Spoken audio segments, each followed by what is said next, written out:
Hello everyone and welcome to another episode of Cinnamon Stitches. I'm Jennifer. I'm going to put down my coaster. Today we're having a cup of coffee.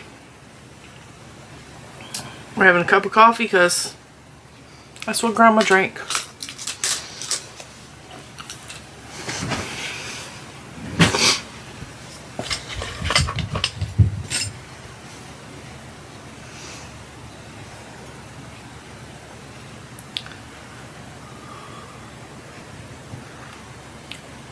She always put her coaster down.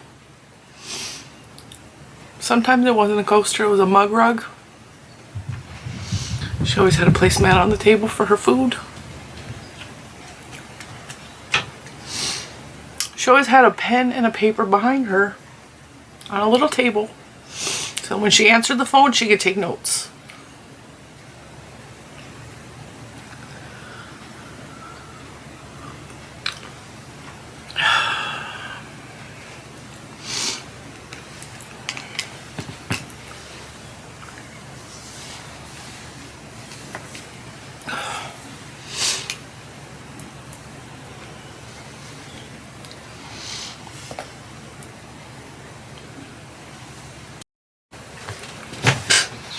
I cannot guarantee this video is not going to have 100 breaks, and I cannot guarantee we're going to get through this video, and I promise there will be more crying.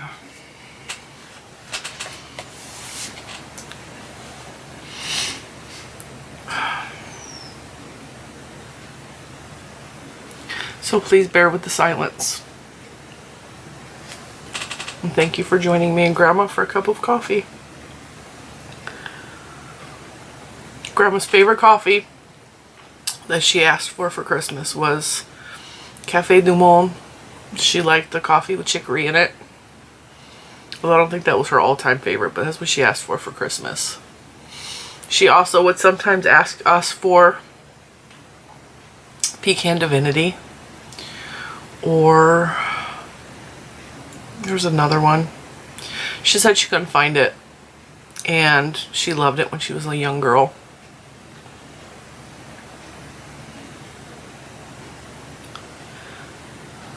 So I gladly went on the hunt. And luckily for us, we have a Cracker Barrel right up the road. Grandma and Grandpa loved Cracker Barrel. They love Cracker Barrel because they both have roots in the South.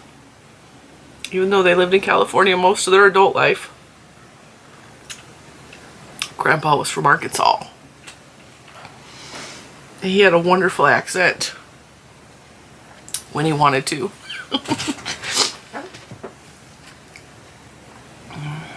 When he wanted to. Huh, Grandma. He would say that a lot. Depending on who was in the house, he would either call her Ma or Grandma. Can you stop popping the door over and over again? Bentley is worried about his mama and his daddy because he's been seeing a lot of emotions lately. And he spent most of the night cuddled up with Mr. Cinnamon last night, which is not his normal thing. I'm going to pull my hair up because I'm really hot. I'm back to having, as a matter of fact, where's my fan? Because I'm having hot flash from hell. And I don't remember what drawer I put it in.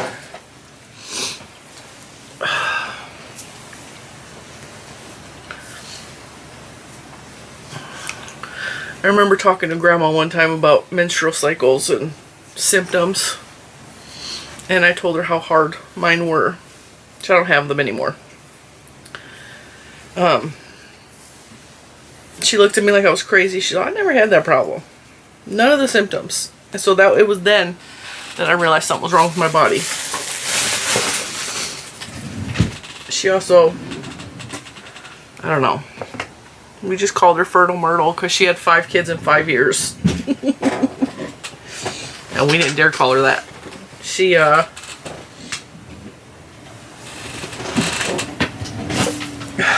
know that I have my fan in one of these drawers.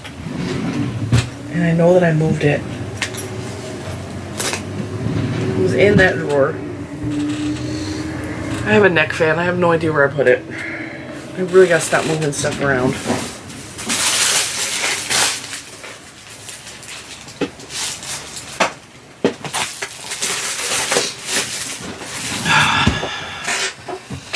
Gotta be real honest, the first 2 minutes of this video I didn't think I was gonna survive it, but I popped up a picture of Grandma and Grandpa. And you can't help but smile. I'm gonna try in editing to keep a picture of, well, at least a picture up there.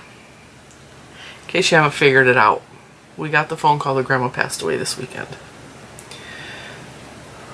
It was not news that we wanted to get this weekend, and it is absolutely devastating. And if you are new here and you don't know any of my stories about Grandma, Grandma is not my grandma. She is Mr. Cinnamon's grandma.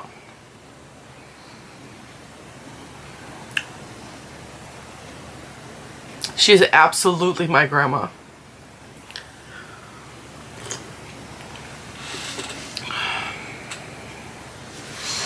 I didn't have grandparents growing up. Scratch that. I had a grandfather that lived down the street growing up. He was not a grandparent. He did not acknowledge birthdays, holidays. Did not know when any of our birthdays even were.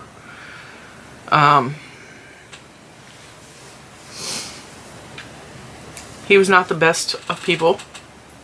He wasn't horrible. He had a bad past, and I've seen him be a horrible person.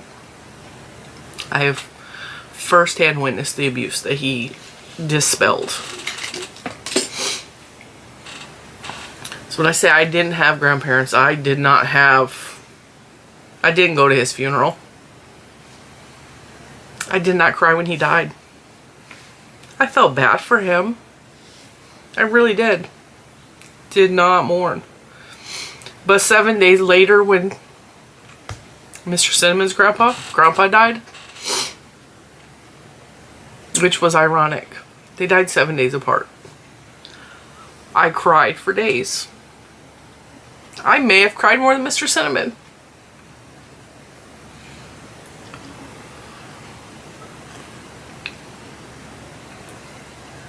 But men always try to hold it together for their wives. They do. And he cried when he needed to.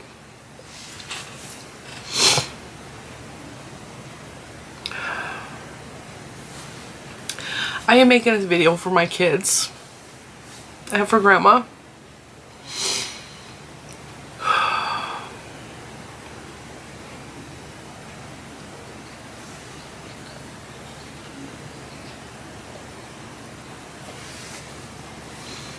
And if you don't like this kind of video, you can absolutely not watch it, but this is for my kids and my husband. So, first time I met Grandma and Grandpa, this was an interesting story. I met Mr. Cinnamon in 2000, and I've told you the story about me and Mr. Cinnamon. Like, we met and it was fast and it was all out of order.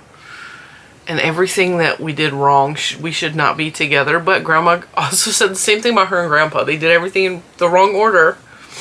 And they should, by statistics, not have survived their marriage as long as they did. They were married a long time. They met when they were both 16, I believe. 15, 16. Had babies, got married, enlisted in the Navy.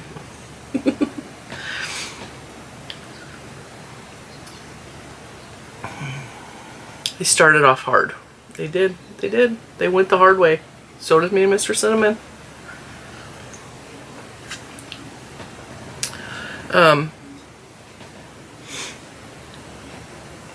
I moved in with Mr. Cinnamon 5-6 months after we met.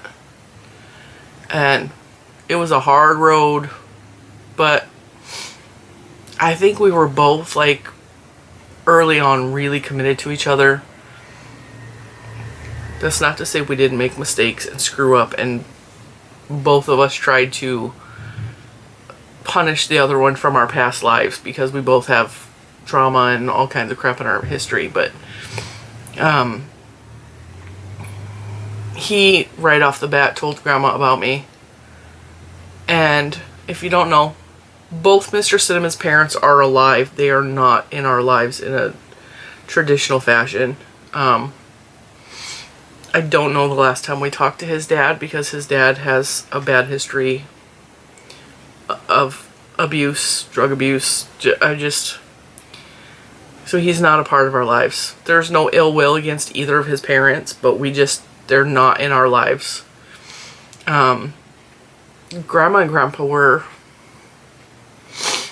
my in-laws.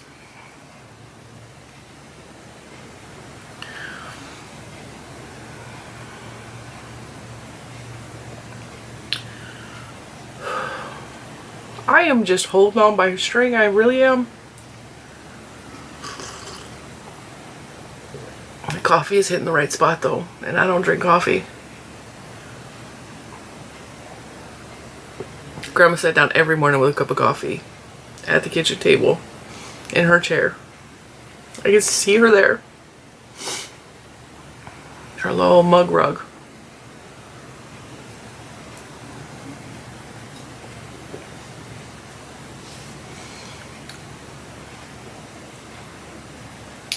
So our first Christmas together, me and Mr. Cinnamon in our new apartment, we had nothing. We had nothing. We moved in and I brought my pillow and my blanket and my clothes. And I had a bookshelf. A cheap $40 bookshelf. Actually, I think I paid $35 for it.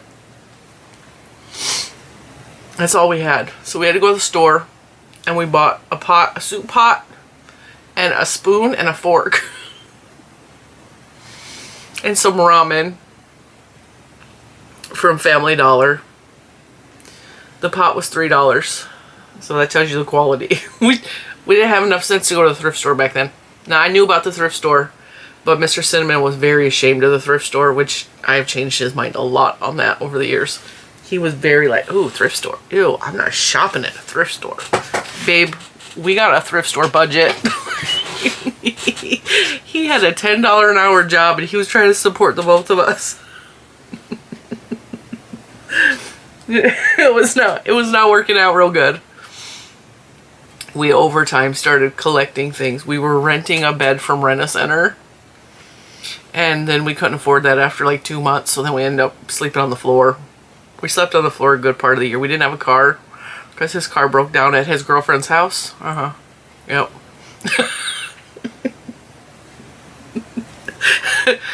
Like I said, we did things all backwards. Okay? We did. I didn't know he had a girlfriend till his car broke down at his girlfriend's house, and he asked me and my mom to go drive and help him move the car. I kid you not. Mr. Cinnamon was not the sharpest tool in the shed growing up. He was not. We were all of 20 years old and we did not have it together at all. That first Christmas, however, Grandma sent us a trunk. It was an actual trunk. She made a hope chest for us. It was more for Mr. Cinnamon because she didn't know me. She just knew I was there. But she absolutely included some things in there for the feminine touch in the house. Which is funny because Grandma was not what I would call a proper lady. She was rough and tumble and she did not... Her give a shit was broken. She was tomboy at best. But she was very much what I admire as women. She was all the best of the woman. Like, she was strong and she was independent and she was feisty and she had her own opinions. And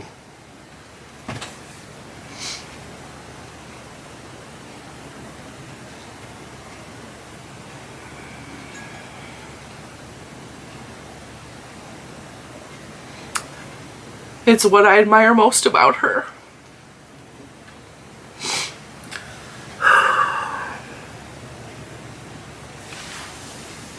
Growing up, my female role models were my mom and my aunts and my older sister. Now, they were all kind of, they cared about, like, well, one of my aunts was not so like makeup girly, but she very much loved men. She still probably does. I don't know. I ain't talked to her in a long time. They were very over-sexualized as women. My mom very much used her good looks and her body to get stuff from people. She did it in a ladylike way, but it was still, to me, as a child growing up, I saw something wrong in the way she acted with men.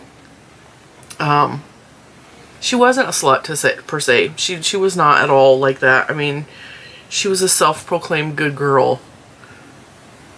But that's not what I looked up to. Like, growing up, like, I looked up, I kid you not, facts of life. Like, I loved the Jo character, okay? Because she was rough around the edges. To be real honest, like, lesbian personalities. Like, that's the type of women. I don't know why. I don't know why. I don't identify as a lesbian. I love my husband, but, like, you know what I'm talking about? Like, that, the non-typical feminine, like, that's what I looked up to. That's what I looked up to.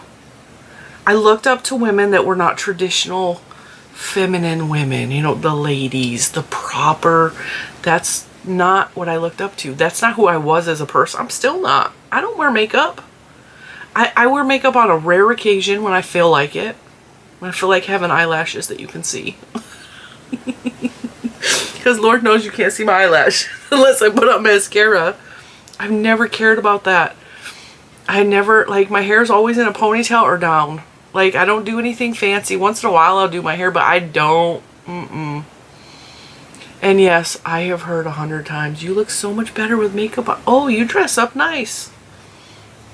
If I don't like it, I don't enjoy any of that. Grandma was not a fancy woman either. She got up, she put on her chapstick. I believe she did wear mascara. I'm not positive on that, but I think she did wear mascara every day. She made her hair pretty every day. This beautiful red fluff. With a little streak of silver just right here. And she was the most womanly woman I've ever met. She was what I wanted to be as a woman. And still to this day, if I grow up to be her, or if I grow up to be a fraction of what she was, I will have called myself a success. She was spectacular.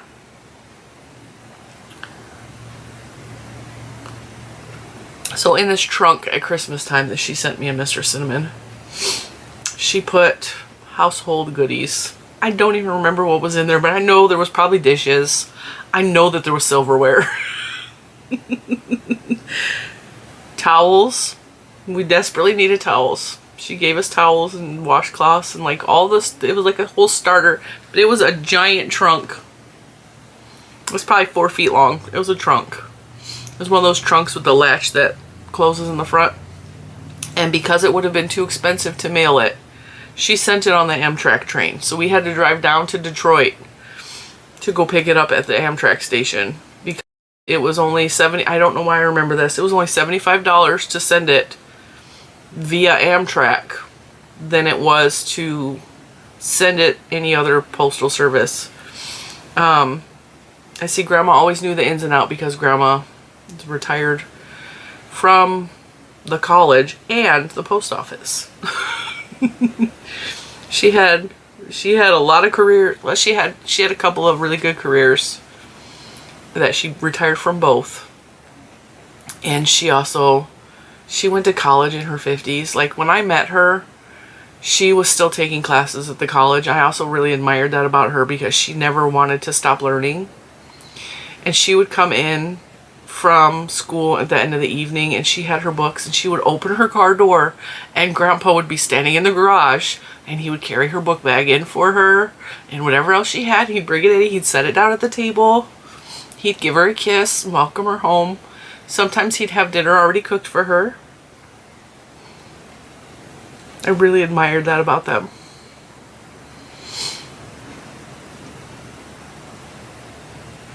When I look at my husband, all of his good qualities came from them. They really did. And he tells stories about Grandpa, but Grandpa was mean when I was little. Grandpa was mean when I was little. Now, when I met Grandpa, Grandpa was already at the age where he became a teddy bear. I mean, Grandpa had that voice, like, he had a booming voice, and when he spoke up, on the rare instance that he did, you stopped and listened. Because it was Grandpa. Nobody messes with Grandpa. And I have no doubt that he was more strict when they were little. And Mr. Cinnamon was probably a little brat. I'm gonna be real honest. I met his siblings, I met his cousins, and some of them were probably really big brats. So I could understand why they would think Grandpa was mean. I understand. My dad was mean when we were growing up. It was the same kind of thing. Like, he mellowed out. He was a different grandparent than he was a parent. And I tell the kids all the time, like, he is not the same man I had as a father. He is not the same man. My dad was absolutely a different grandfather than he was a dad. And I think I probably got the best end of Grandma and Grandpa. Like, I got them when they didn't have kids running around and being loud, obnoxious in their house, and they weren't stressed out because of bills and stressed out because these loud ass kids are like, you know. I got the best of them when they were calm and they didn't have as much to worry about, and life was just okay, you know. And so I got the best, the calmer, and men do mellow out when they get older. They absolutely do. All them raging testosterone things in their brain kind of calm down and they turn into like humans again.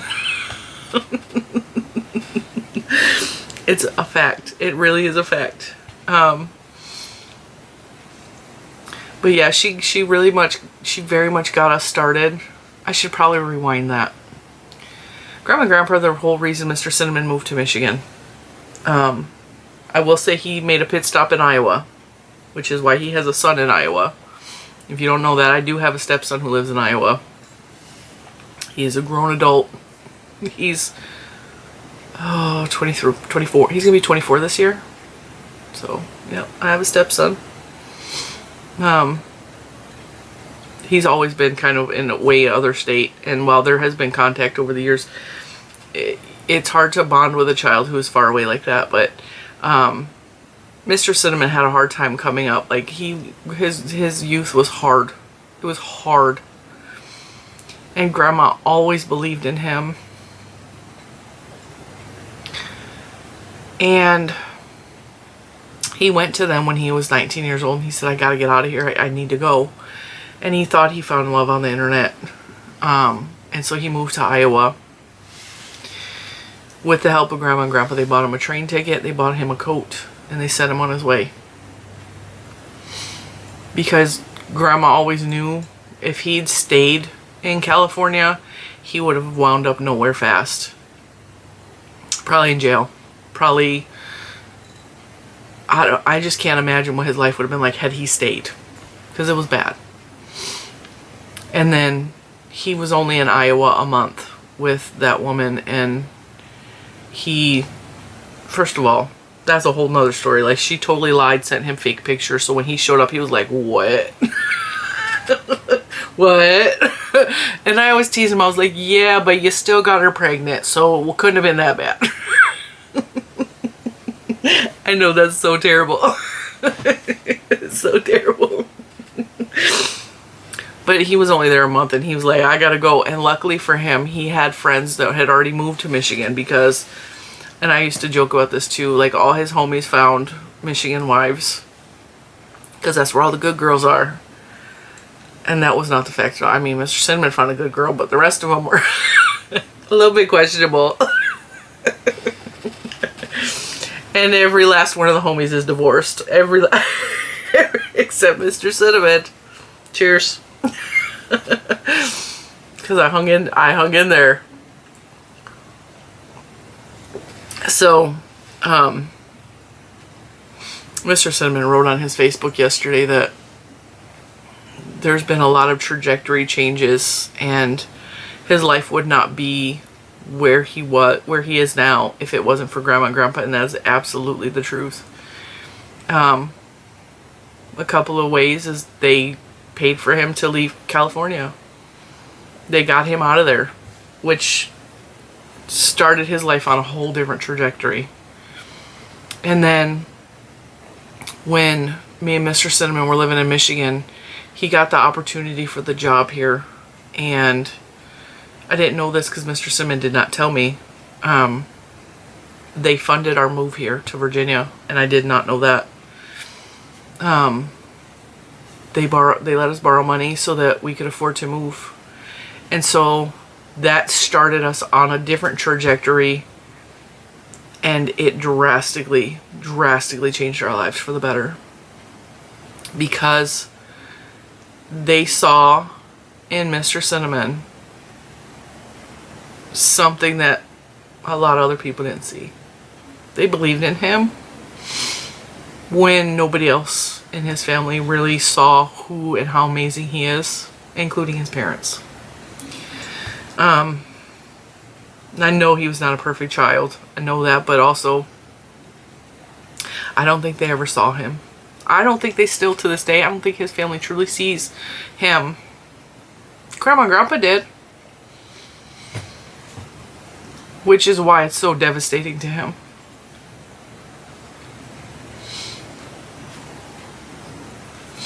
Because when your parents die,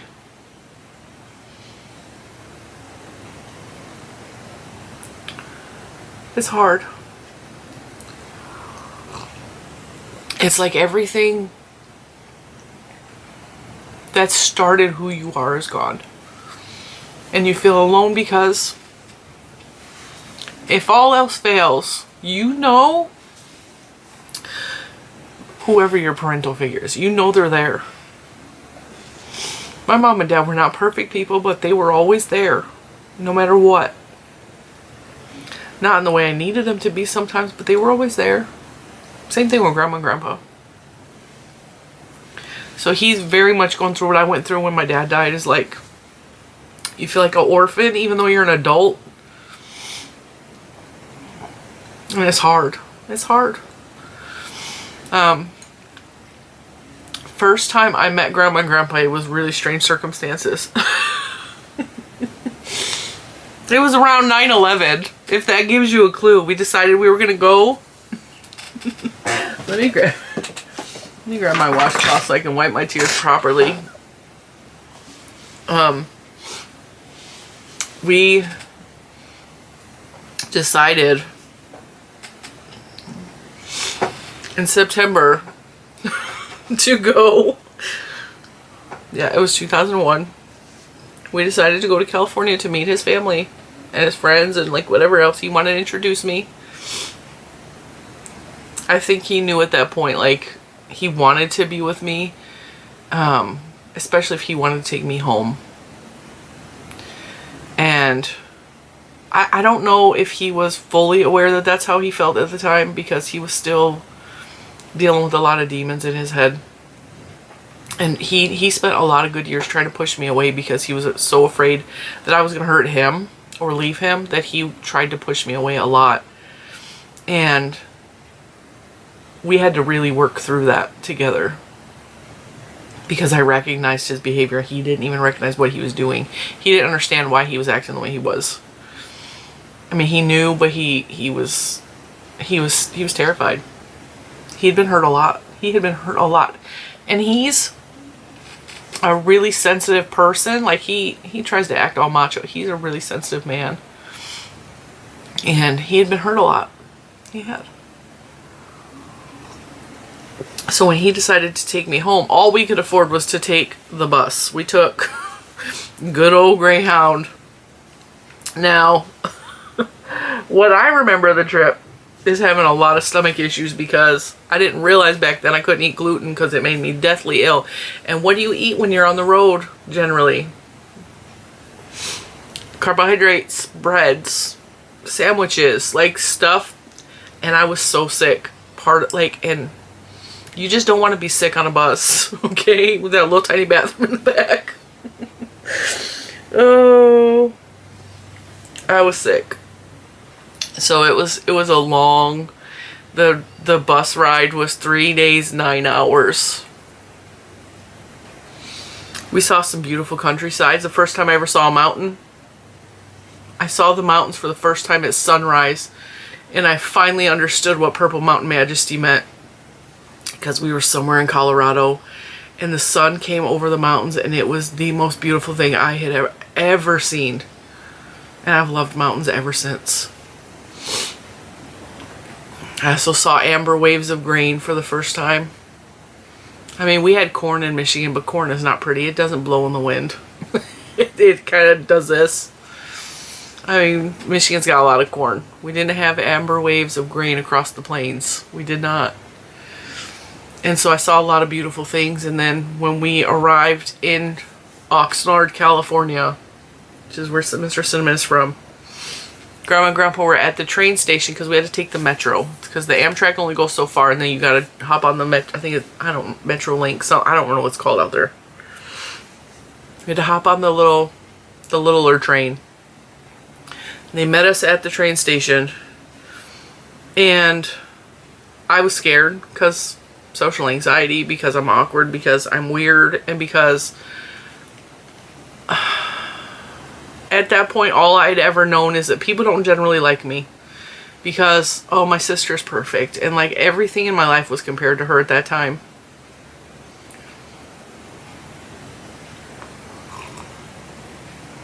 Both Grandma and Grandpa opened their arms to me, literally and figuratively, and embraced me in the best hug. She had spaghetti at home already cooked for us. She had the sauce cooking in the crock pot all day long. The noodles took 2 seconds. Like, she had spaghetti ready for us. And then she had the back bedroom set up for us.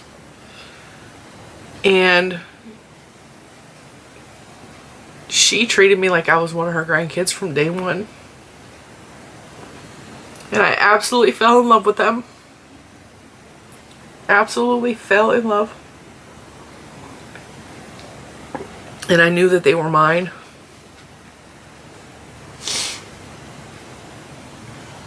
She spent that whole week. Actually, I think we were there for 2 weeks. She spent that whole time we were there cooking Chris's favorite foods. Chicken and rice. Her chicken and rice was the best. And we have the recipe, but it never comes out like hers. I don't know what she does. Like, her gravy is just a little bit sweet, but she doesn't add sugar to it. And it's not like sweet, but it's got a little, like, it's not, when we make her gravy for the chicken and rice, it's a little bit on the strong side. And Mr. Cinnamon always adds way too many onions, which makes me and Juju sick. We can't do onions.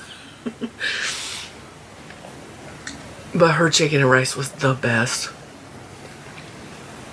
And she changed how she made it a little bit over the years. Like, it started off, it was only made with chicken legs.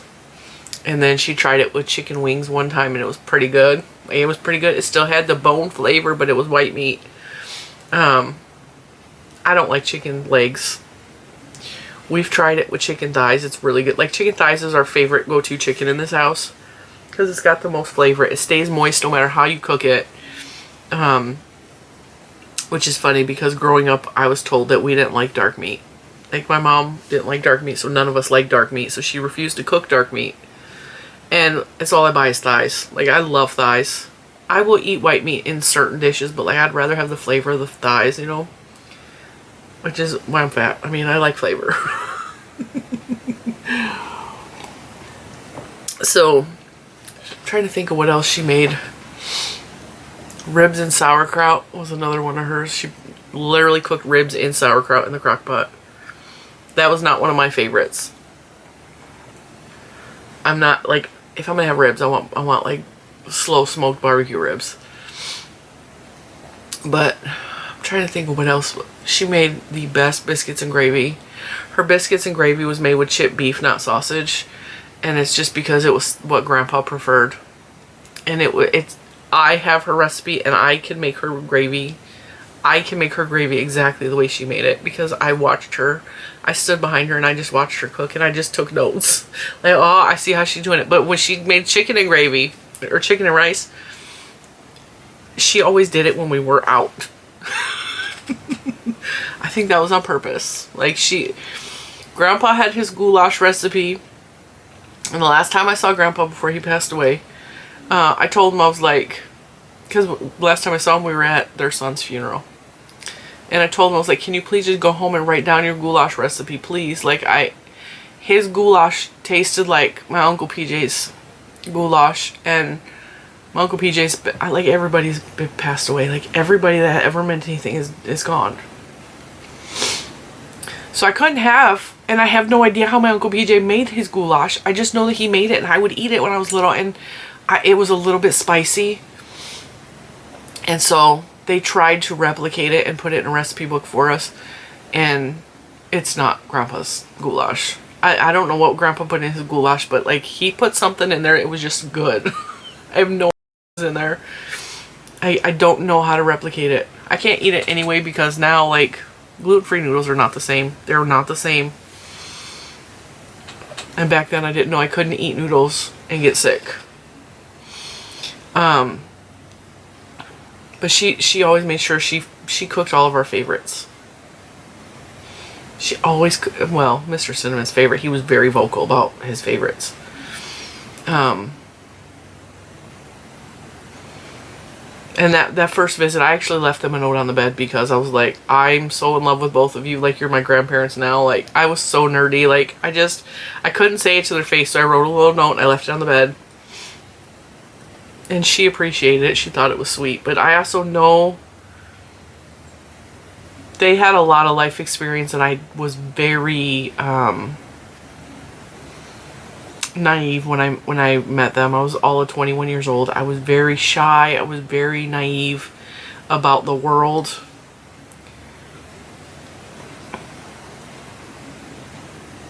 She never judged me for that, but I know that she saw me as, I think she thought I was endearing because I was so, my mom very much kept us in a bubble a lot growing up. Like, there was a lot of, like, movies people would say, oh, did you see it? And I've never even heard of that movie because our childhood, my mom strived, like, she was a good mom, but she had her issues. She strived to make sure that we were safe because she had a very, very bad childhood. And so she kept us bubble wrapped in a lot of ways, but like, our childhood involved riding our bikes, playing outside in the sprinkler. Our vacations were camping.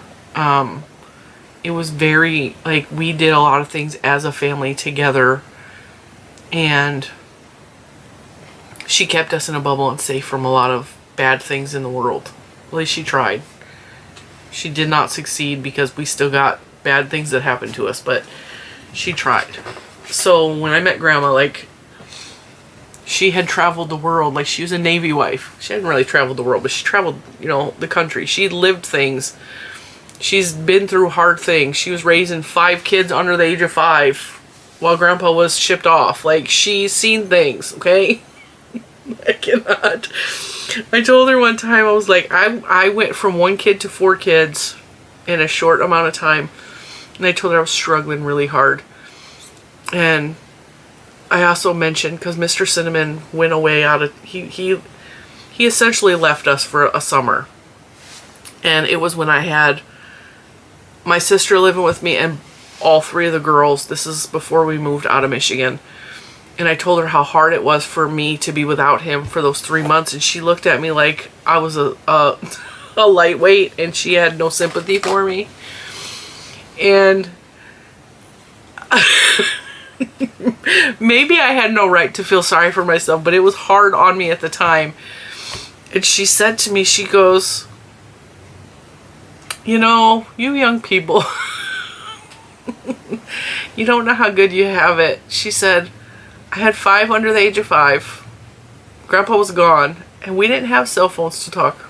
We didn't have a way to communicate and tell him how our day was going. We could write letters. She goes, but they were gone for months. And they'd come home, and then they'd leave again for months. she goes, you guys don't know how easy you have it. And that may have been true. And I told her, because I told her, I told Mr. Cinnamon, like, he can't leave us again like that. He can't do it. I can't do it by myself. I'm not going to. I didn't sign up for that. And so when Grandma told me that, and I realized she's not feeling sorry for me at all, even though I was clearly struggling, I was, let's see, I was 25 when Juju was born, and the girls were 3 and 5, so 25, 26, 27, 20, I was all of 28 years old. My husband had left me for the first time. I had 3 kids and my sister I was trying to take care of. And I was not, it has always been me and Mr. Cinnamon. We've always been a partner 100% in everything. And I struggled with that. I mean, rightly so. But in comparison to what she had experienced, 18 years old, actually, let's see, 16, 17, 18, 19, 20, 21. She would have been 21 with 5 kids. Yeah. I can see how she would think I was a wimp. But I told her, I was like, because I was complaining that Mr. Cinnamon, he wants to go, he has the opportunity to travel overseas with his job. And I told him no. It's a good opportunity. He can make good money. And I told him no, that I did not sign up for that. And so I was also telling her about that. And she's like, she compared it to her and Grandpa. I was like, but here's the thing, Grandma. You and Grandpa made the decision he was going to join the Navy, right? She's all, yeah. I didn't sign up to be a military wife. I did not agree to that. I did not agree to my husband being shipped off. I did not agree to that. I didn't marry a military man because I couldn't live. I don't want to live that life. And then I think there was an understanding with her that she was always a very understanding woman. I never felt judged from her. Like, she would look at me like I was crazy sometimes, but she never, like, judged me. She never judged me.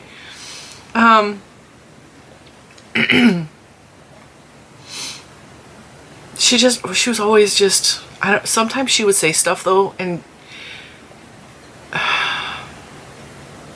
she'd almost make you feel stupid, but that was not her intent. She was just trying to open your eyes to see, because she had so much wisdom and knowledge in her, because she had made every mistake that is possible. That's what happens with age. Like, you learn and you grow, and if you don't learn and you grow, then I really feel sorry for you, because I do know people that are older than me that have not learned a thing and have not grown. They're still very much doing what they were doing when they were 20, and that is so sad to me. If you're not learning, like, I just can't even. So, one instance, I was sitting at the table. Very often we would sit at her kitchen table. She has this massive bench table. It's got, like, benches, like bench seating. Although I think she replaced the benches with chairs, because those benches were treacherous. If you sat on one side, it would just go up on you. But it's this very big table, because she had 5 kids. She's got, I don't know how many grandkids and grandchildren, or great-grandchildren, and had great-grandchildren. The last time she took count, all of the children that she considered grands, so grandchildren, great-grandchildren, and great-great-grandchildren, it was 50 or 60 of them. She had 5 kids. They all had multiple kids. They all had kids. Like, it multiplied.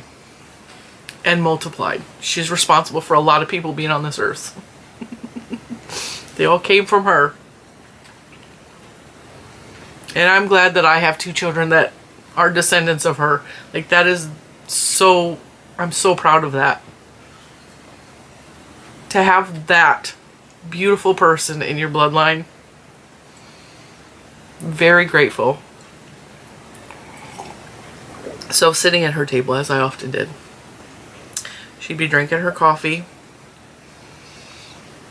just talking about whatever came to her mind. She told me the same story about her dad probably 20 times, and every time she told it, I acted like it was the first time she told me. She had a story about, she stole something. She was 10 years old. She went to the store. She had her allowance. It was like $8. I may be wrong about the number. I mean, that was a long time ago. $8 seems like a lot back then. She had her money. Her dad was a police chief. I'm gonna preface it with that. She went to the store and she bought a little notebook and a pen and like a barrette or something. Like, she came home with this little treasure trove of things. And even though she told me the story 20 times, I don't remember what the things were, but I remember she bought a notebook. And her dad is watching her and listening to her and calculating. Now, I will say that she was raised mostly by her dad. Okay. And her dad is in his head calculating the things that she's showing. And he's all, okay, well, you're, I don't know, 25 cents short or something. Like, how do you have all of that? Because that's not what you had for the money. And then he made her march down the street by herself, march back to that store, and tell them that she stole, I think it was the notebook. Made her return it. He paraded her down the street. She said she was so embarrassed. But he wasn't playing. He was not playing. It was just one of the many, many tales that she told me. She also told me about the time that her and Grandpa were 16 years old. They went to the movie theaters together. And they came home, and I don't know, I don't remember what caused the argument, but something happened and she got mad at him, and she picked a rock up and she threw it at him and told him to eat shit. And the rock landed him in his head, and she knew that that's a big boy. I better run. So she ran. She ran for the door. She went inside so fast and locked the door so Grandpa couldn't get her. I'm gonna say Grandma did not cuss unless she needed to, so when she tells that story, she would emphasize, eat shit! And I could just picture her doing it. She was a fireball. Like, that red hair was no joke. She was a fireball. God love her. God love her. And all these stories she's told me just are going to live inside of me forever, which is why I wanted to come on here and talk about her, because while this is a video is incredibly hard to make, this is kind of like her eulogy for me, because I'm not going to stand up in front of the family and say anything. Because to them, I'm an outsider. They don't realize she was my grandma. They don't realize.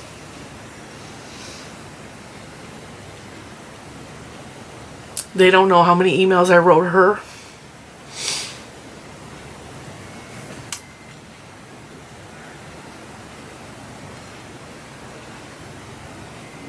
How much I adored her.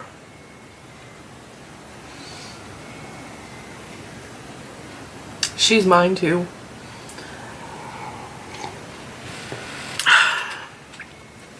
Now Grandma had, I think it's called multiple myeloma. I think that's what it's called. Is blood cancer. She had blood cancer. She's had it. They told her she probably wouldn't live 10 years with the blood cancer. I think she's had it far longer than 10 years.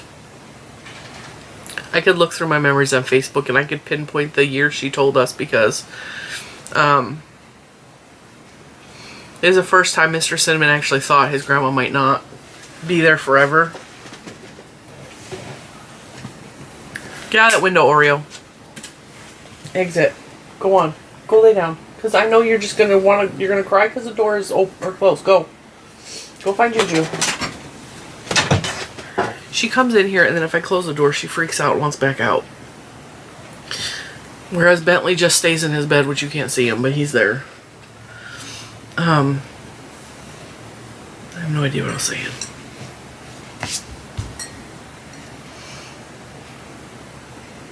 I hate when I lose track of my thoughts, and then it's like it's gone forever, like it's taking the train south.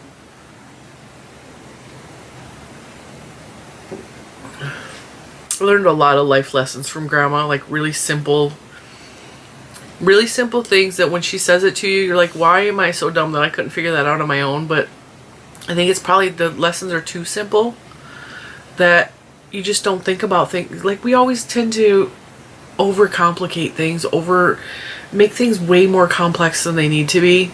And she had a really simple way of just stating a basic fact that, wow, that hadn't occurred to me.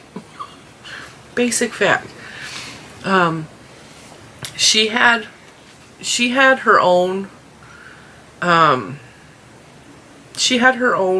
problems with her dad. She had trauma growing up from her dad. She would never call it trauma, though. She would not. She just said that's just the way it was. That's the way it was. She didn't label it. It's just what I went through. It's not where I call it trauma and it's something I need to heal from. She just would not give it that voice. She would not give it that power.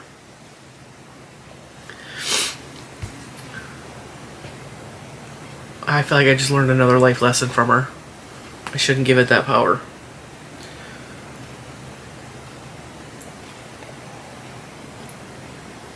She had her own issues with her dad. And she realized as an adult, I think she said she was 35 years old and she's sitting on his floor. Battery change. Remind me, I'm talking about Grandma and her dad. Alright. She said she was sitting on the floor at her dad's house. She was like 35 years old. Her kids were all just about grown at that point. And she was having an argument with him about something really stupid. And she realized in that moment that she didn't have to put up with his crap anymore. And it was the first time she stood up to him. Because he was a police chief. He was very strict and very sometimes harsh. And she loved her dad, but he was not a perfect person, you know. And she realized in that moment that she didn't have to put up with this crap anymore. And she stood up for herself for the first time. And it was like an empowering moment for her. And she told me the story years before the story I'm about to tell you. So I was sitting at her kitchen table talking to her. I had just gotten off the phone with my dad. And I was complaining about my dad. And I was like, I just want him. I don't know what the complaint was. I just knew he had a new wife, which is, I'm repeating Grandma's story to her, honestly.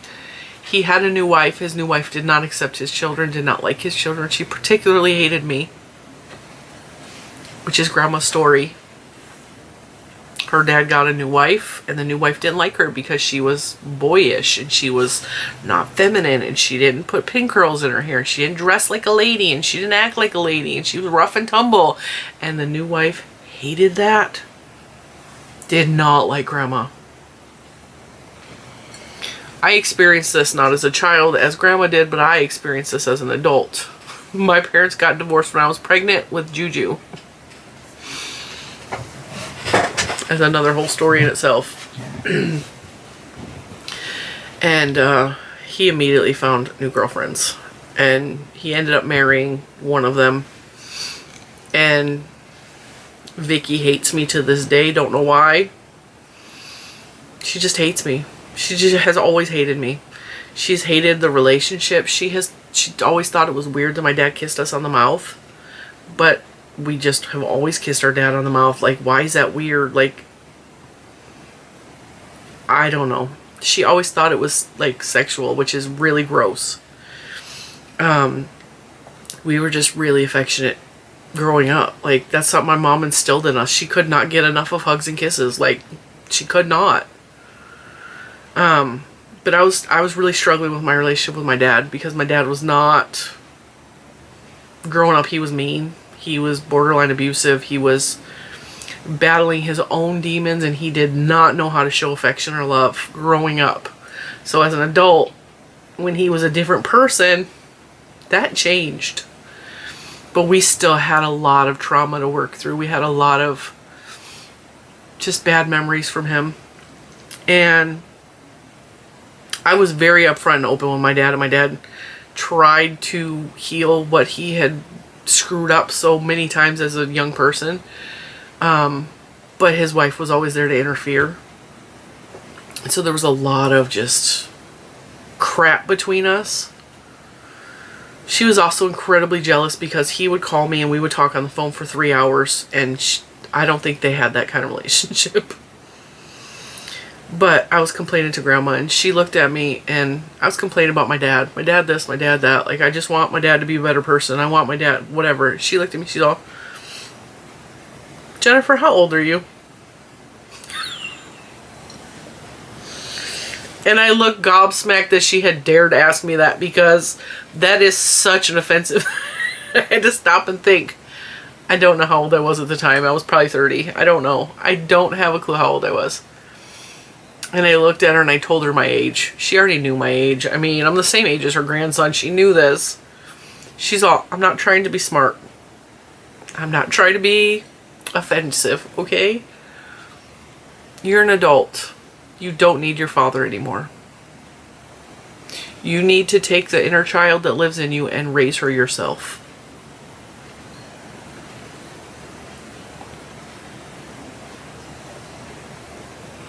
Well, damn, Grandma. I need to raise my own inner child. She told Mr. Cinnamon the same thing, because he has lots of complaints about his parents growing up. Like, they were not there for him. His mom didn't even go to his high school graduation. Like, she chose to go to Mexico with her boyfriend.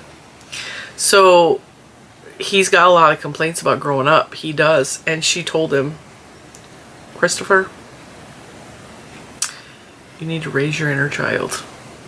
You did not have what you needed as a child, and it's your responsibility to raise the inner child that lives inside of you.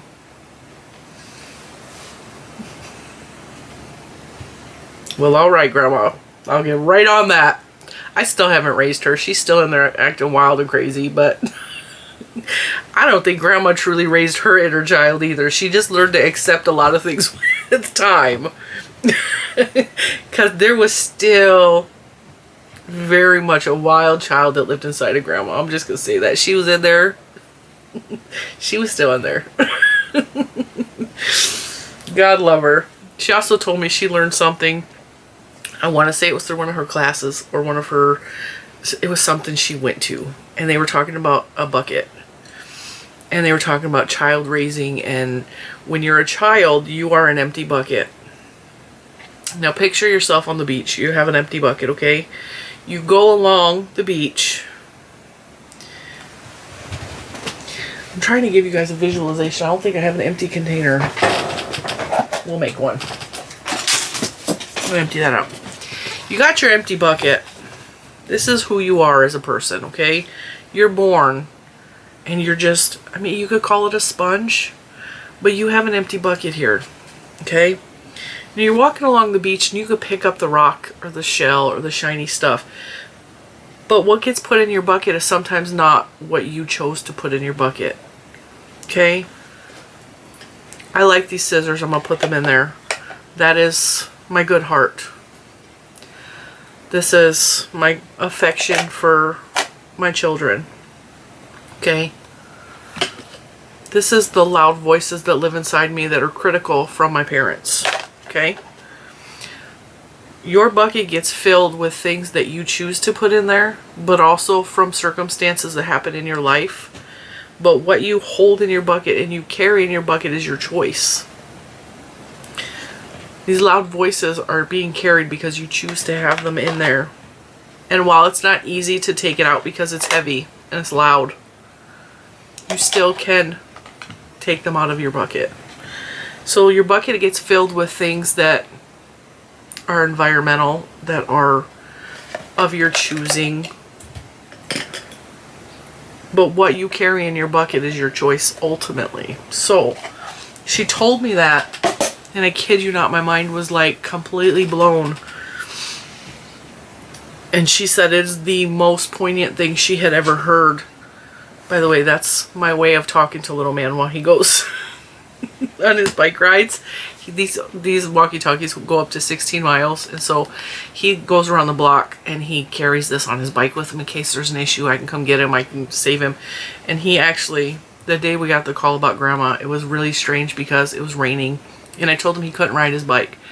But riding his bike has been his safety. It's been his way of burning off extra energy. And it makes him feel less crazy inside his head. I'm just going to say that because it burns off extra energy. It burns off extra craziness, okay? Dancing and music is that to me. But if he needs to ride his bike, I'm going to let him. Well, I told him, I was like, it's raining. I don't want you riding your bike. Like, it's dangerous to ride your bike when it's raining like that because cars could slide, you could slide, whatever, right? He's determined. I'm like, you can take one lap, but take your walkie-talkie. I'm sitting here, and he called me, and it wasn't long after I put up the members video on Saturday, and he calls me, he goes, Mom, I fell, and I gotta come home. And I was like, are you okay? He's all, no, I need you to get all the Band-Aids out. We don't have any Band-Aids. I don't have any Band-Aids. And so I was like, if he needs Band-Aids, he's bleeding. Because he freaks out when he bleeds. And he was strangely calm. So I told him, I was like, if you're lying to me, because he has done this before, he played a trick on his mom. So I'm going to bust your butt when you get home. You better not, because I was scared. I was on the porch looking for him. He was only at the corner, but still. He came down and I'm like, he fell off his bike. First of all, the guard around the chain on the guard broke. And it broke in the driveway before he even left. I don't know how it broke, but it shattered. And I don't know what made him fall, but when he fell, he slid because he had road rash here, and on his hip and under his arm. So he rolled and slid. His elbow is jacked up. He came home and wasn't crying, and I was like, way to take a fall, dude, because he usually freaks out. He's hysterical when he gets hurt. There's blood. Oh my God. And I was just, we rinsed it off. I gave him a paper towel for his elbow. I rinsed off all of the gravel he had on his skin. And he sat on the couch and watched TV. And he's all, Mom, I think you need to ground me for my bike because I shouldn't have went out when it was raining. Thank God he had his helmet on. Because while he got a little road rash here, he didn't injure his poor little head at all. But that is a brilliant idea. We got these at the thrift store. And they're really good walkie-talkies. And they were like $4.99 for the pair. And they go up to 16 miles. So that's way bigger than our neighborhood. So, he came home. Kid you not. We sat on the couch. We're watching TV. And then we got the phone call. And Mr. Cinnamon called me Jennifer. And if you don't know, he does not call me Jennifer. I don't allow it. And he's like, Jennifer? And I was like, first of all, don't call me that. And he's all, I need you to come here. And I was like, oh crap. I knew the second he called me out of my name. I mean, that's my name. But he does not call me Jennifer. I'm Honey. I'm Jen. That's it. Like, Honey and Jen. He also calls me Mi Amor when he's trying to suck up. But like, Mi Amor. Yes. Yes. Whatever you need, dear. I love, talk Spanish to me. Just talk Spanish to me. I don't care if you know what you're saying. Just say it. P.S. I know more Spanish than he does, but like, talk Spanish to me. My husband's Mexican, in case you don't know. Well, looking at his grandma, he's Mexican and Irish. He's got other stuff in there too, but he's more a percentage of Mexican than he is anything else.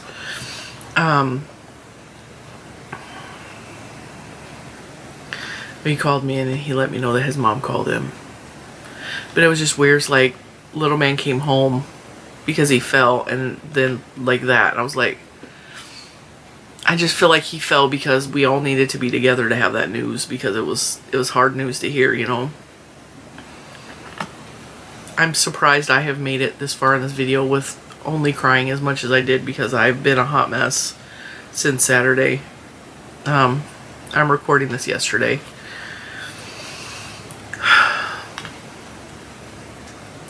After Grandpa died, his grandpa's been gone, I want to say 8 years now. It's been 8 years. We saw Grandma. It's been a while. I don't remember how old little man was last time we went. I think it was the year my dad died. The last time I saw Grandma. And I was struggling. So my dad's been gone 6 years, I think. So I think that's the last time we were at Grandma's house, was about 6 years ago. We just haven't been able to make it back out there. Last time I saw her, I'm standing in the kitchen with her. And she's kind of standing in front of her pantry. And she told me, she's like, you know, she did call me Jennifer. She was allowed.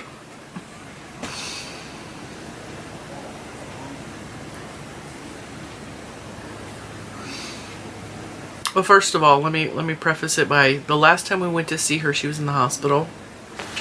She started off in the hospital.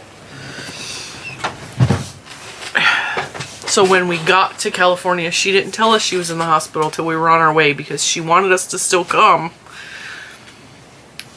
But she didn't want us to worry. So when we got there, we drove. It was a very long trip. My dad had just died a few months earlier. We had all 4 kids with us. And I went into the hospital to see her. And when I stepped into her room, her whole face lit up. She opened her arms.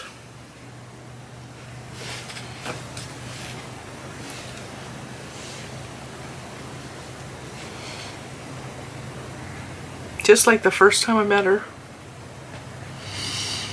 She was so happy to see me, her non-biological granddaughter. Went over to her hospital bed and I gave her the best hug ever.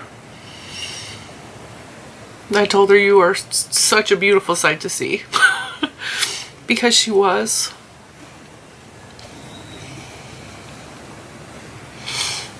And by the time we got there, she was ready to be released. I think it was like a day or two later they actually let her out. And she's telling me the story about how she's sitting and they were making her use the bathroom on one of those portable toilet things, you know, the toilet, they call it a hat, inside of one of those walker looking things, and she was sitting there having a bowel movement.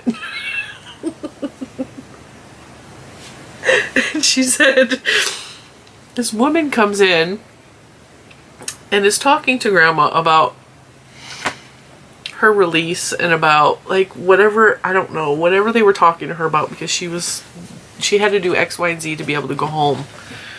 One of which was to have a bowel movement. She said she's sitting there trying to have a bowel movement and this woman is sitting there talking to her as if it's not a problem that she's sitting there. She said, now in all of my years, Grandma was very like, she just had a way about her. She was very just, she wasn't proper per se, but she kind of was. Like, she was just very like, she was elegant. She was elegant. And I know that that is counterintuitive to what I said at the beginning of the video, where she wasn't particularly like girly feminine, but she was eloquent. She was absolutely eloquent. And she's sitting here, she's all, I have never in all of my years had a bowel movement in front of a person having a conversation. And she's sitting there and I know that the smell was god awful. And I told her, I was like, I'm sorry about the smell. And the lady's all, oh no, I've experienced this a lot. This is not a problem for me. And she just proceeded having the conversations with Grandma.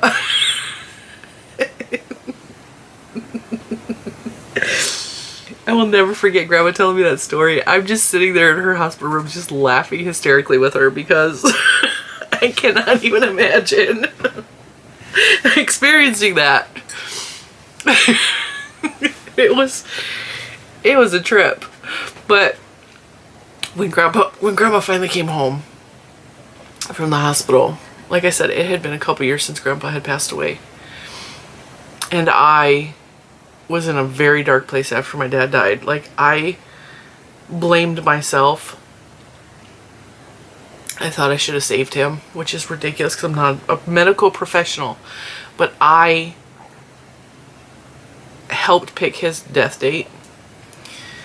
And the reason I helped pick his death date is because he was on life support and we had to pick a day that we were going to take him off. And I picked April 13th, which was Friday the 13th, because April the 14th was my godson's birthday, but also April the 14th was the day my first child was supposed to be. That was my first child's due date that I lost.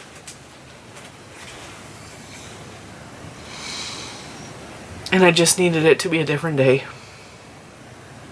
So I picked Friday the 13th, knowing full well that it was Friday the 13th and that I just didn't want it to be on the due date of the first baby that I lost. Or my godson's birthday. My godson loved my dad. And I was convinced for months that I killed him. Which is so stupid. But I literally...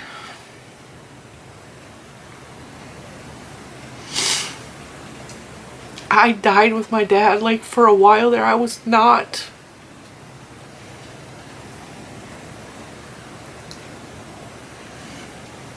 And I would try to hold it in. And I could literally feel my chest shuddering from holding in the crying. And I would lay in the bathtub a lot. And I would stare at the ceiling with the water just up to my face.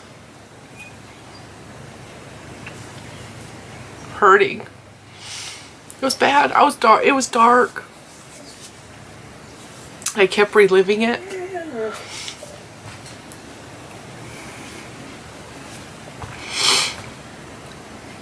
And I think Chris told his grandma that I was struggling and he was scared. Because after she got home from the hospital, which can I tell you, I hate hospitals and I would not go to a hospital if I don't have to. Like, I hate hospitals. They scare me. I don't like them. So the fact that I went in to see grandma tells you how much I love grandma. Because I don't do hospitals. Especially after... Like, I was terrified to go to the hospital and see her in the bed after I'd watched my dad die. It was hard. But then she smiled and opened her arms for me and I didn't care I was in a hospital anymore because grandma's there and she's fine. What, bud? What? Our coffee's almost gone. And it's ice cold now because we've been talking for over an hour. She stood in the kitchen with me. She's standing in front of her pantry. She might have been, no, she was standing next to the fridge. And she looked at me, she said, Jennifer, you have a really good life. And I said, I know. She said, you have really been blessed in your life. You have a really good life. You have a husband that loves you. You can do really amazing things. Like, she had seen... We got to do a lot of things that trip. We went to a bunch of national parks. We saw some really cool, amazing things that I could not wait to share with her because I know about the national parks because her and Grandpa went on adventures. They lived in the West Coast. Most of the really good national parks are on that side of the country. So they had seen, and she had told me all about the Gila monsters and the saguaro cactuses, and she told me how to pronounce both of those words correctly. She told me about the giant sequoia trees and how I had to go before the forest is gone because with the droughts and stuff, we don't know how long those trees are going to survive.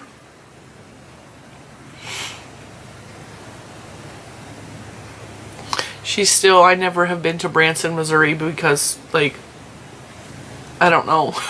It seems like a tourist trap to me.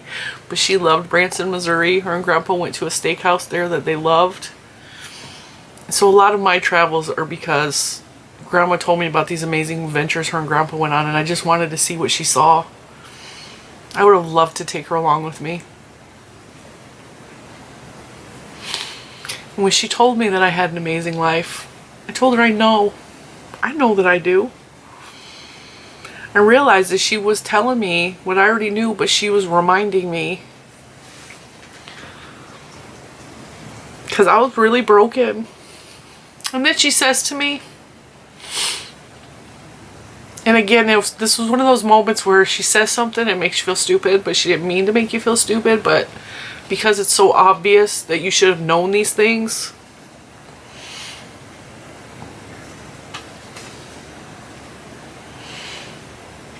She said, you know the one thing I miss the most? It's Grandpa's arms. She missed Grandpa's arms. You know why? Because when she was having a hard time, she just knew. He knew she was having a hard time. She wouldn't have to say anything. He would just see it on her face. And he would go, come here. Just come here. And she would fall into his arms and he would hold her.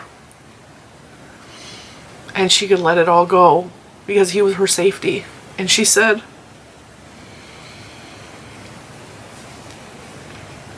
she misses his arms. And I knew what she was telling me. I know you're having a hard time, but you still have Chris.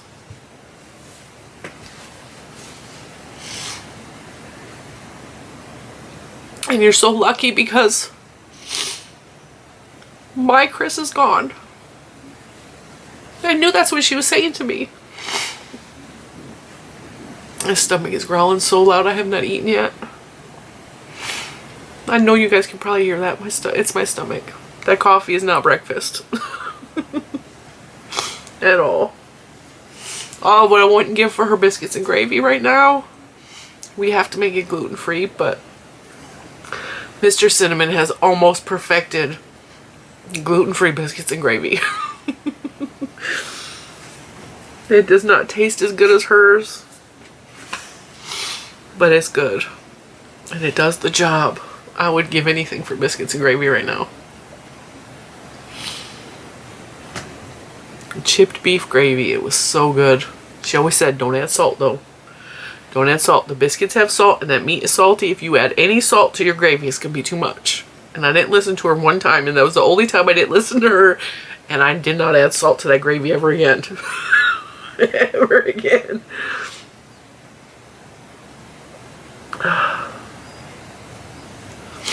God love her. Me and Mr. Cinnamon both had the same thought. Because I told him that story about Grandpa's arms. And he said, I was thinking it and I didn't say it because I didn't want to come across that I was not sad. But when I learned that she had died, I was relieved. And I took so much comfort in the fact that she's in his arms again. If you don't believe in God in heaven, that's cool. Just this is not the time and the place to tell me that, okay? Because I fully believe that they are on the other side and they will be there for me when I die. Fully believe it. I can't imagine not feeling that. That would be devastating to me.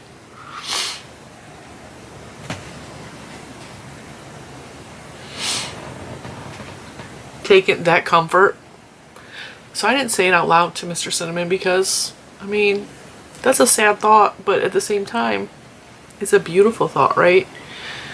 So he said he needed to get out of the house after he found out. I think he wanted to cry, but not in front of the kids.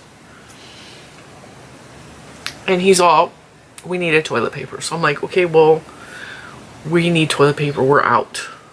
Can you go to Walgreens while you're out, since he needed to be out of the house? And he left the house and Juju yells down from upstairs. She's all, Mom, he should not be alone right now. I said, I know, but he wants to be alone, so I'm just going to let him. He went and bought toilet paper and texted me. He's all, can you please go with me? I was like, yeah. I'll be out in a minute. And we went and we sat up at our spot. And there were other people up at our spot. And I'm fairly confident they were getting freaky in the car. We parked right next to them, did not care. Their windows were all steamed up. It's a very private spot. And every once in a while you will see people up there just doing their thing. So we sat there and we talked and we cried. And he said, you know, I know this sounds really bad, but I'm almost relieved. I said, so am I. So am I. He goes, but it's not for the reason you think. I was like, well, when my mom died, I felt relieved. I felt relieved I didn't have to worry about her anymore. Because my mom she was severely addicted to opiates. Prescriptions. From chronic pain. I didn't have to worry about her anymore. So, like, I was relieved when she died. I was sad. I was devastated. I was relieved. Didn't have to worry about her anymore. I knew where she was. She's in the ground now. I don't have to worry about her. I don't have to bail her out of jail. I don't have, like... I know that sounds horrible. My mom was an amazing person, but she was also an addict. And he goes, it's not that. I don't have to worry about her. He goes, she's with Grandpa. I said, I know. And then I rehashed the story about Grandpa's arms to him. I said, that's all I could think about when I heard she died, is that she's in his arms. And they're together again. I told him, I said,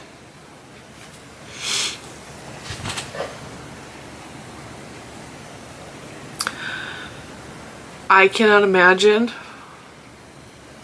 living the 8 years or however long it's been since he's been gone. I can't imagine living that without you. And to know that she's been without him that long, after being together that long, I don't know how exactly long they were married before he passed away. I know they celebrated their 50th. And if I actually sat and did the math,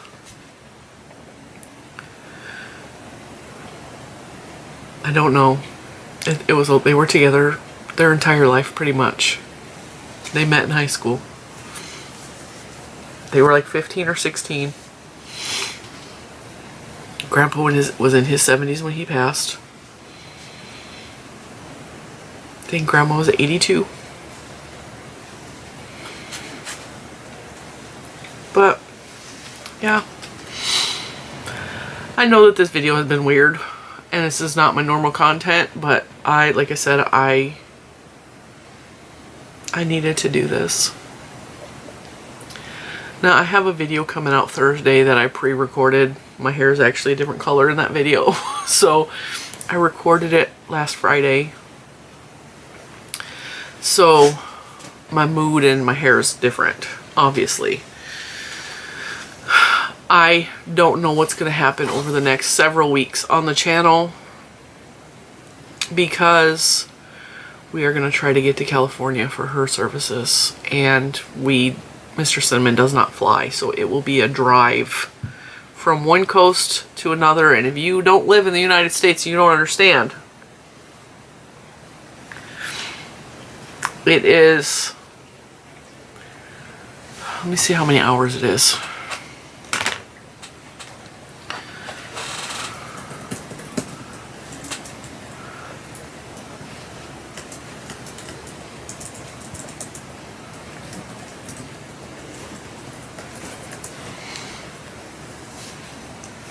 A 39-hour drive from where we live to where they live.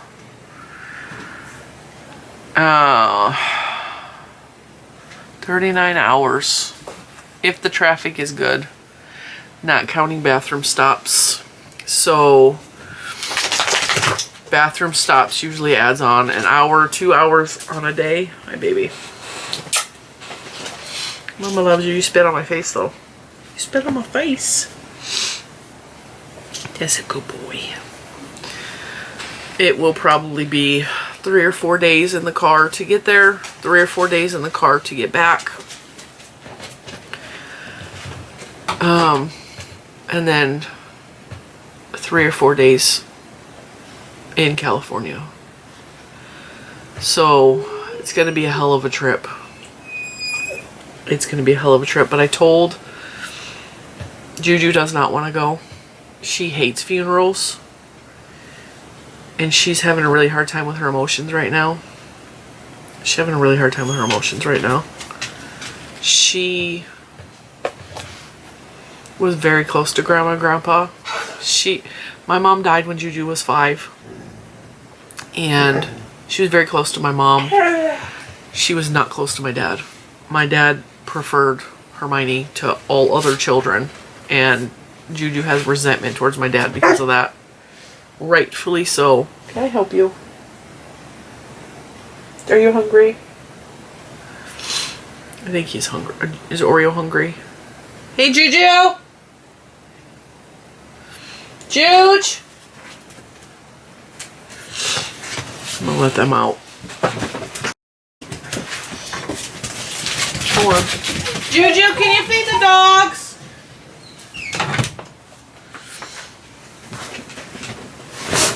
It's going to be a rough trip. I'm just gonna say that. But with Juju not wanting, Juju also gets really car sick, and in order for her to be in the car, she has to medicate herself, and then she has to basically knock herself out so she's not sick the whole drive. She's not interested in that drive at all. And I know that Grandma would not, she would say not to come. I know that she would. She's not there. She doesn't care about her service. Like, I know that she would say not to come, but Mr. Cinnamon absolutely wants to go. And so I'm doing everything in my power to make it possible for us to go. And that means little man's coming, so it'll just be the 3 of us. So I'm gonna try. I told Mr. Cinnamon, I said, with little man's ADHD, we have to make sure that he is having a good time, or it's gonna be hell. Because it's gonna be hard anyway, because being in the car that long, my legs swell up like balloons. So I had to order some compression socks for the 2 of us. And we have to get out frequently and walk around, because my legs just, my body can't handle those long car rides anymore. I actually go into flare up every time we travel, and I tend to get sick. And I hate that we have to make this drive, but Mr. Cinnamon absolutely will not fly. He is terrified of planes, and I can't afford a train ticket. So we will be driving. We're taking his truck, which is the first time we've traveled with his truck. I would appreciate prayers for safe travel and prayers for healing, or whatever you believe in. Light a candle, send me energy, whatever. I appreciate every positive thought.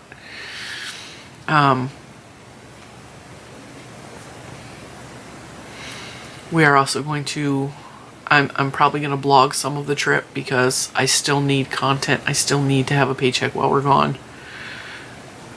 More so now than ever, because this is going to be an expensive trip. But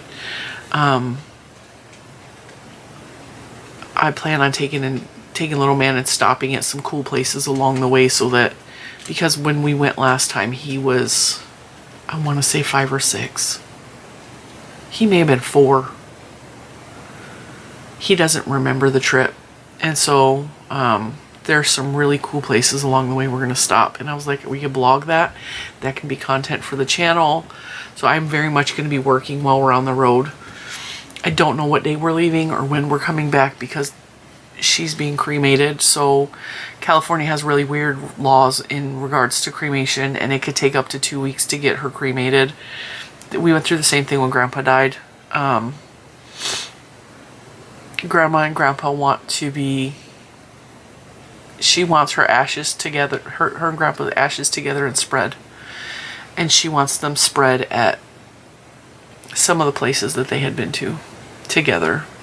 And so Uncle Russ is actually planning on doing that. We wanted to take part, but I don't think we're going to be able to.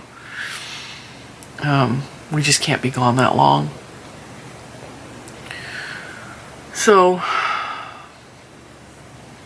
we're still working out a timeline and when and all that, and I'm waiting on my YouTube paycheck, and thank God for my YouTube paycheck, because everybody's watching this channel. I'm going to give you a giant thank you, because if it was not for my YouTube paycheck, this trip could not happen. And I actually sat on the porch and cried, not for myself, the other day, because when my dad died, Mr. Cinnamon did not think twice. He did everything he could to get me to Michigan, to set us up in a hotel, and that trip was a hell. Not only did my dad die, but we had a blizzard while we were in Michigan, and the hotel lost power, and they wouldn't switch us to another hotel, so we were literally in a powerless hotel for 3 days in the cold. They gave us extra blankets. My dog started bleeding from his rectum because he had cancer. I mean, it was everything that could have been hell was hell. And then we stayed because my little sister was about to give birth to her first child. And I didn't want to miss that because our dad just died. So, and then I had to leave my sister in the hospital with her brand new baby because we had to go home. We were out of time. And because of all the sacrifices Mr. Cinnamon made for me to be able to be in Michigan during that, I'm like, I'm going to do whatever I can to get him to California. And YouTube is responsible. I'm just waiting on my paycheck. And I know a lot of people complain because their low YouTube paycheck isn't doing nothing, but my YouTube paycheck, I work hard, I get it, and it really, really benefits my family in ways I cannot comprehend. So when I say you watching this video means a lot to me, you have no idea. And money adds up, and it helps my family so much. I am so grateful for YouTube. I'm so grateful for this channel and for this amazing community, because I know that I'm in a safe place to talk to you about these hard emotions, and I know how much this channel has helped my family. A lot. And now please don't. I know that people are going to take that the wrong way. I do not.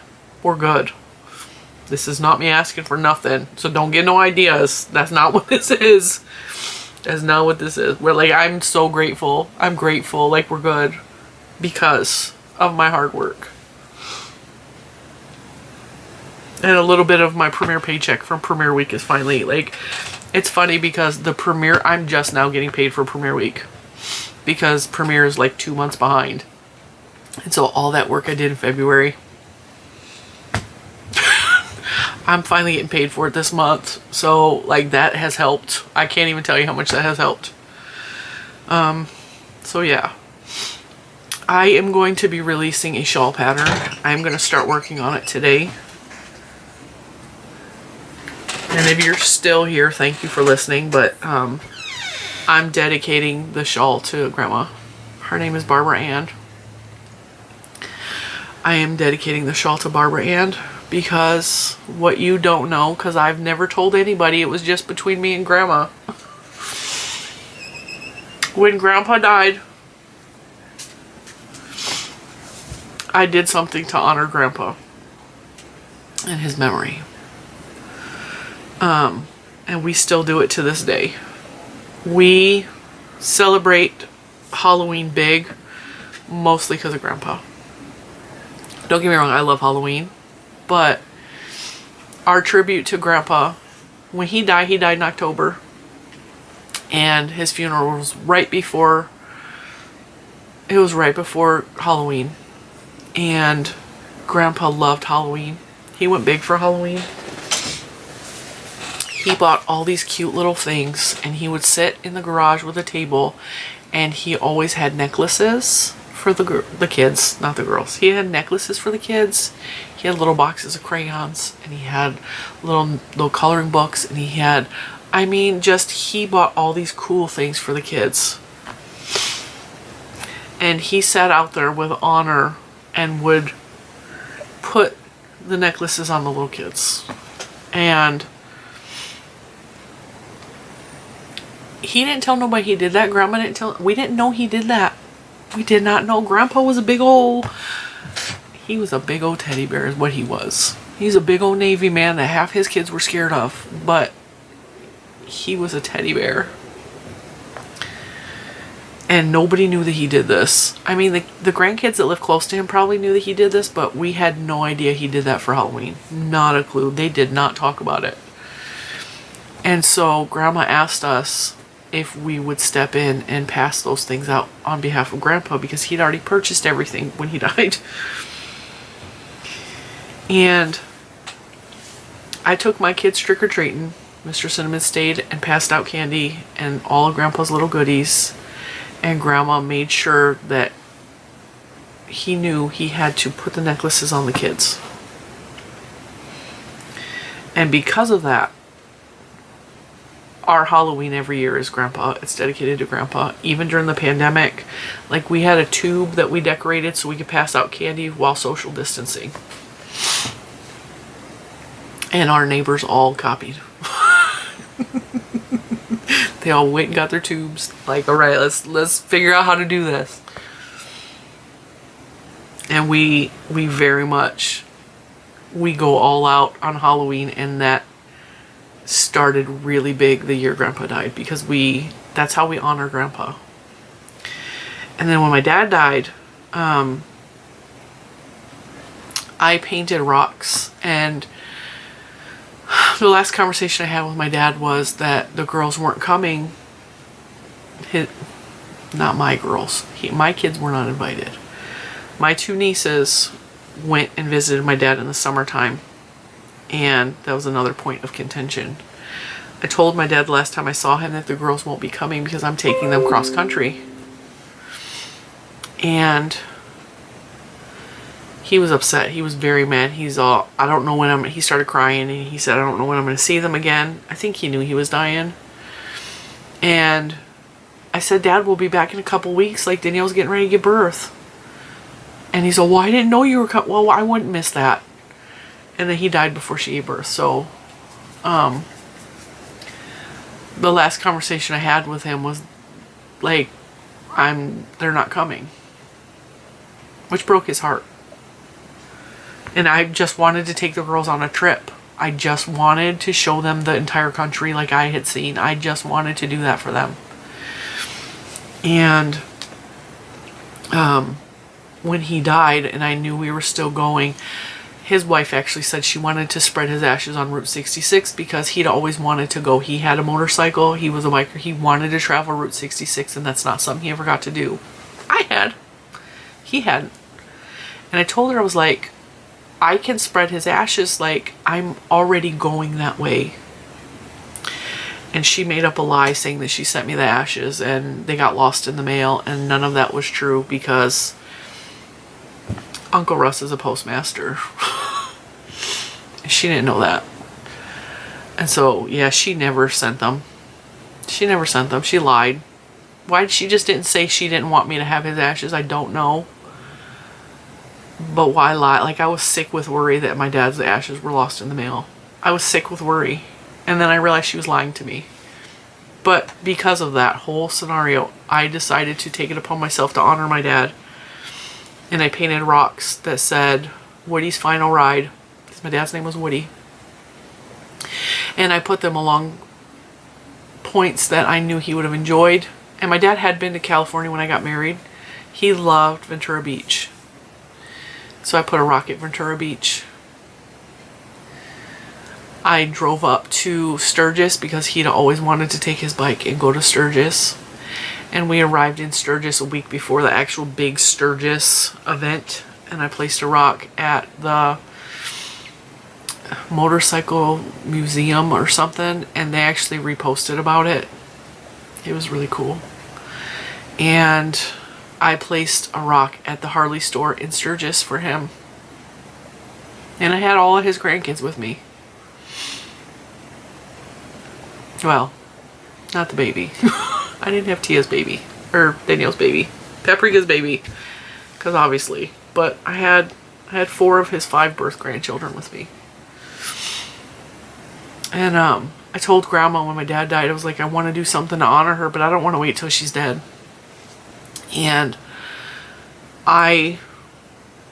this was just something me and Grandma knew. I told her that I want to do a shawl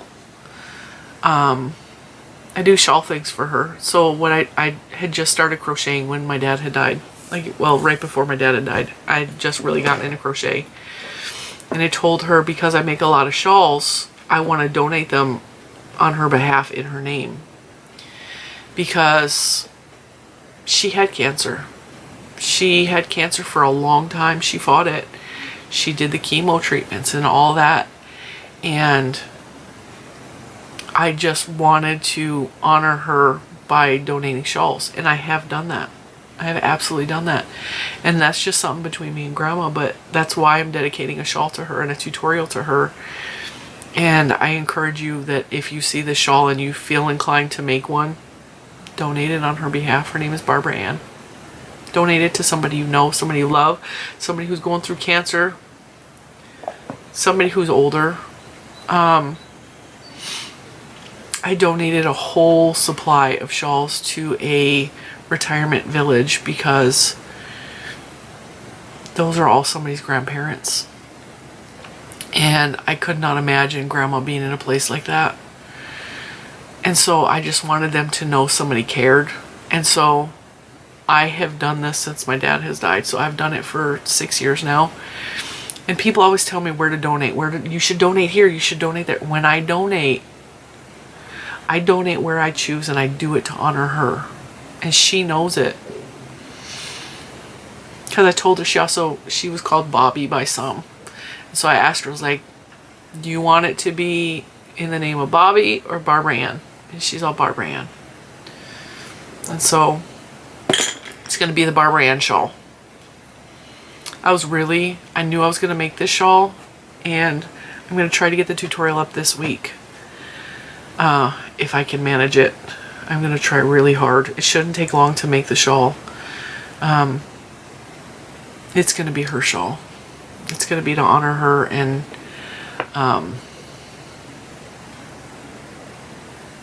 if any of you feel inclined to make that shawl and donate it to someone who has either suffered from cancer, suffering from cancer, going through a hard time, is an elderly person, is somebody's grandma, somebody's mom, or make it for yourself.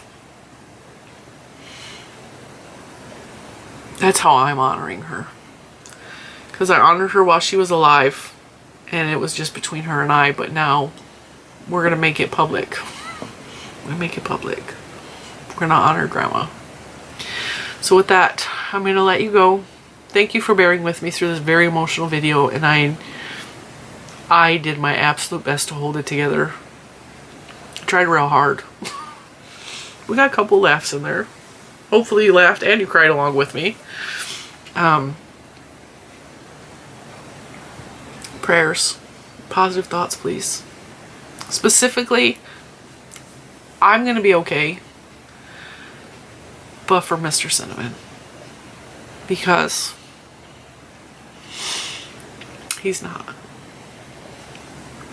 And I told him yesterday, because he keeps just coming up to me and hugging me.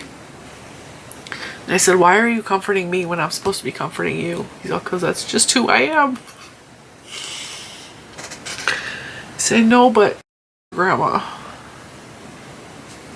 And I told him, like, I kind of fell into his arms and I was like, it's just not. The world is not the same without her. I can very much feel that she has left this earth. It's darker. And it also has been gray and stormy for weeks. So I told him, I was like, even the heavens are crying for her loss, like she left. Like she left. Ugh. But she's with Grandpa. So she's with Grandpa. I am going to, I don't know how I'm going to do this. I think I'm just going to pop up some videos at the end of this. She probably would hate that I put her out on the YouTube. She's not here to get mad at me, so. She was a private person. She didn't understand the internet at all. She didn't understand why people would put all their business out there like that. And she probably didn't understand this YouTube thing at all, but she was always very supportive of it. She was supportive of anything that bettered us.